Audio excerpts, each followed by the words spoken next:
तो दोस्तों पहले टी20 मुकाबले में बांग्लादेश के खिलाफ खेलते हुए भारतीय टीम के तेज गेंदबाज अर्शदीप सिंह ने मचाई तबाही। जहां अर्शदीप सिंह ने अपनी घातक तेज तर्रार आग उगलती हुई गेंदबाजी से बांग्लादेशी बल्लेबाजों की तोड़ी कमर और लगभग हार चुके मुकाबले में अंतिम ओवर में 3 गेंदों में 3 विकेट लेकर पलटा पूरा हारा हुआ मैच। नमस्कार दोस्तों, स्वागत है आपके अपने पसंदीदा क्रिकेट चैनल क्रिक अबोबो में। दोस्तों इस वीडियो में हम आपको भारत और बांग्लादेश के बीच चेन्नई के चेपक स्टेडियम में खेले गए सीरीज के पहले टी20 मुकाबले की पूरी रोमांचक हाईलाइट आपको दिखाने वाले हैं। लेकिन वीडियो में आगे बढ़ने से पहले अगर आप भी मोहम्मद सिराज और अर्शदीप सिंह में से किसे भारतीय टीम का सबसे घातक तेज गेंदबाज मानते हैं, अपने कीमती सुझाव कमेंट के माध्यम से जरूर बताएं। वीडियो पसंद आए तो इसे एक लाइक और चैनल को सब्सक्राइब करना बिल्कुल भी ना भूलिए। दोस्तों जैसा कि आप सभी जानते हैं कि बांग्लादेश की टीम इस समय भारत दौरे पर पहुंच चुकी है, जहां दोनों ही टीमों के बीच में 3 टी20 मुकाबलों की रोमांचक सीरीज खेली जा रही है। जहां हाल ही में पहला टी20 मुकाबला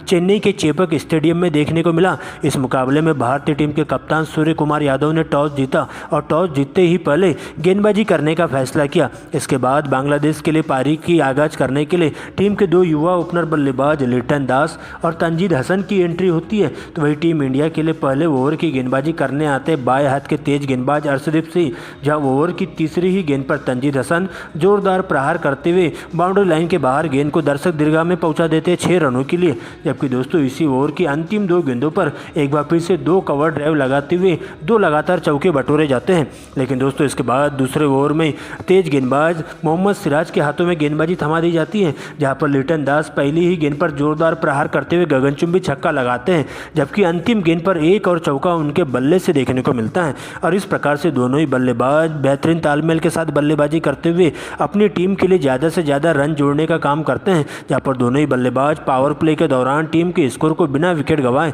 60 रनों तक पहुंचा देते हैं और एक मजबूत शुरुआत देने में अपनी टीम को कामयाब हो जाते हैं। लेकिन दोस्तों इस पनपती हुई साझेदारी के ताबूत में कील ठोकने के लिए 7वें ओवर में कप्तान सूर्य कुमार यादव रियान पराग के हाथों में गेंदबाजी थमा देते हैं और आते ही रियान पराग अपनी फिरकी के माया जाल में फंसाते हुए बांग्लादेश के दोनों ही सेट ओपनर बल्लेबाजों को चलता करते हैं। जहाँ पर सबसे पहले लिटन दास को गुगली गेंद पर LBW आउट करते हुए उनकी 42 रनों की ताबड़तोड़ पारी का अंत कर दिया जाता है। तो इसी ओवर की अंतिम गेंद पर तंजीद हसन भी 30 रन बनाकर कैच आउट हो जाते हैं। और इस प्रकार से एक ही ओवर में बांग्लादेश के दोनों ही ओपनर बल्लेबाज अपना विकेट खोकर पवेलियन की ओर लौट पड़ते हैं। लेकिन इसके बाद कप्तान तजमुल हुसैन का साथ देने के लिए तौहीद हरदई की एंट्री होती है, जहां पर पहले तो दोनों ही बल्लेबाज काफ़ी सूझबूझ भरी बल्लेबाजी के साथ सिंगल डबल के साथ ही टीम के स्कोर को आगे बढ़ाने का काम करते हैं। और एक बार क्रीज पर टिककर नजरें जमाने के बाद विस्फोटक अंदाज में अच्छी गेंदों को छोड़ते हुए खराब गेंदों को सीधा बाउंड्री लाइन के बाहर पहुंचाने का काम करते हैं।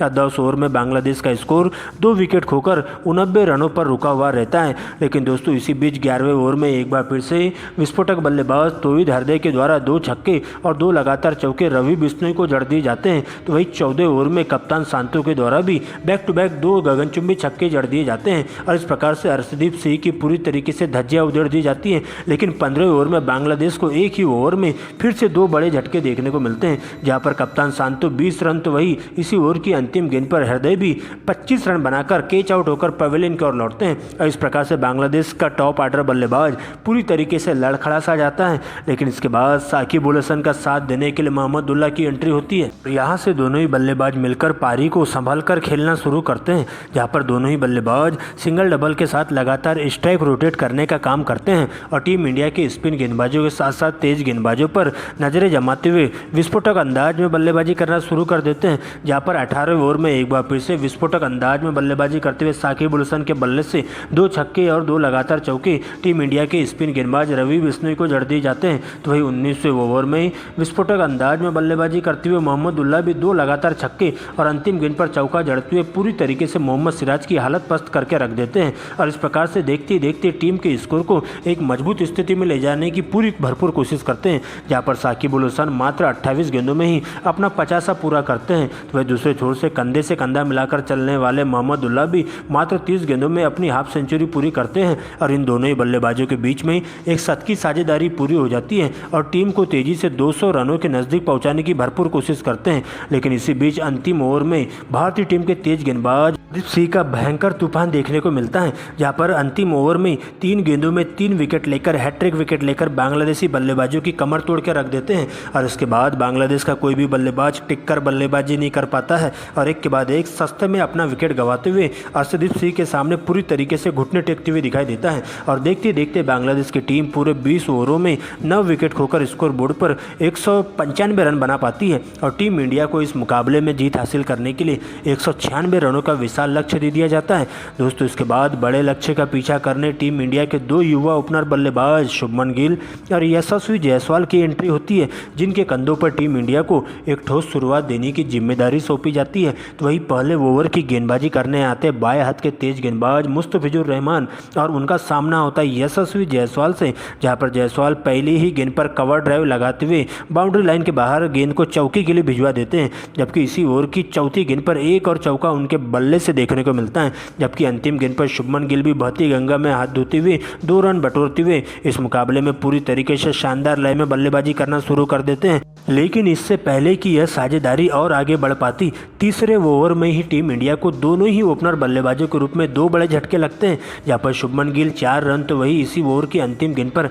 यशस्वी जायसवाल के रूप में 12 रनों की पारी खेलते हुए कैच आउट होकर डगआउट की ओर लौटते हैं। जिसके बाद कप्तान सूर्या की एंट्री होती है, जिनका साथ देने के लिए सलामी विकेटकीपर बल्लेबाज ऋषभ पंत मैदान पर मौजूद हो जाते हैं और यहां से दोनों ही बल्लेबाज पहले संभल कर बल्लेबाजी करना शुरू करते हैं, जहां पर पावर प्ले के दौरान टीम इंडिया 2 विकेट खोकर 55 रन बना पाती है। लेकिन दोस्तों 7वें ओवर से दोनों ही बल्लेबाज 5वें गेयर में बल्लेबाजी करना शुरू कर देते हैं, जहां पर सबसे पहले ऋषभ पंत का तूफान देखने को मिलता है और सूर्य कुमार यादव के साथ मिलकर 8वें ओवर में 2 चौके और अंतिम गेंद पर 90 मीटर का गगनचुंबी छक्का लगाते हुए 14 रन बटोर लेते हैं और मुस्तफिजुर की पूरी तरीके से धज्जियां उधेड़ देते हैं। जबकि 10वें ओवर में सूर्या के द्वारा साकिब अल हसन को टारगेट किया जाता है और इसी ओवर में सूर्या के द्वारा बैक टू बैक 4 लगातार चौके जड़ते हुए 16 रन बटोरे जाते हैं और देखते ही देखते इन दोनों ही बल्लेबाजों के बीच में एक अड़सठ की साझेदारी भी पूरी हो जाती है और 10 ओवरों में टीम इंडिया 2 विकेट खोकर 90 रन बना लेती है। हालांकि दोस्तों इसके बावजूद भी लगातार बढ़ रहे स्ट्राइक रेट को देखते हुए